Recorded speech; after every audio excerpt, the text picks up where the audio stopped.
若是甲真嘅金蕉用铁布搭伫咧壁顶，变做艺术品了后，你感觉会当卖甲偌济钱咧？意大利有一个艺术高人，伊用金蕉来做作品，甲这个作品号做是喜剧演员。顶个月伫咧纽约的苏富比来拍卖，以620万的美金卖出去，等于是超过2亿的台票。$5 million for the banana. Here it is. Only at Sotheby's. These are words I never thought I'd say. $5 million for a banana. It's your expensive banana.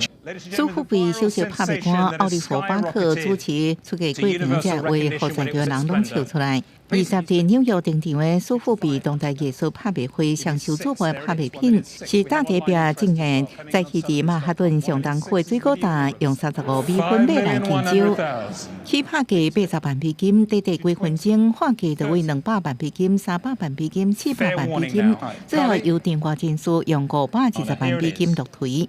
加上和拍卖公司100万美金出售费，意大利观念艺术大师卡特兰2019年创作这金蕉作品。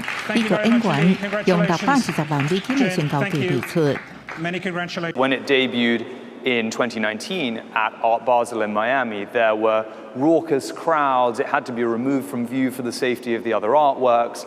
There was a performance artist ate the work.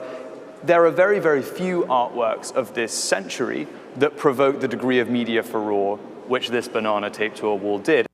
220万美金，也就是台票2.197万，相当买一盒地堡豪华主题介绍买前的普普通通的金蕉。买主到底是啥物人？答案也伫迄一天知影。中国加倍货币波场的创办人孙武神真欢喜伫 X 小号宣布家己买迄个金蕉。这伫个爆款真出名，高控了后，北京大学毕业生表示，这嘛是一件艺术品，佫是一种连接艺术、被音乐加入社区的文化现象，相信会激发更较侪思考甲讨论，佫成做历史的一部分。卡特兰表示，家己创作的这金蕉艺术作品是对市场投机的考试。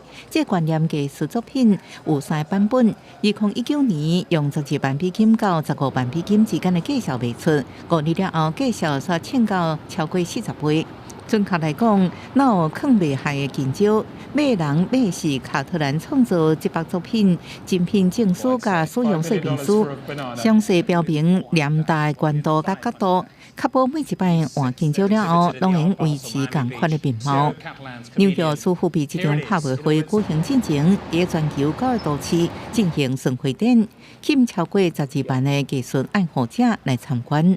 公视新闻王慧文编译。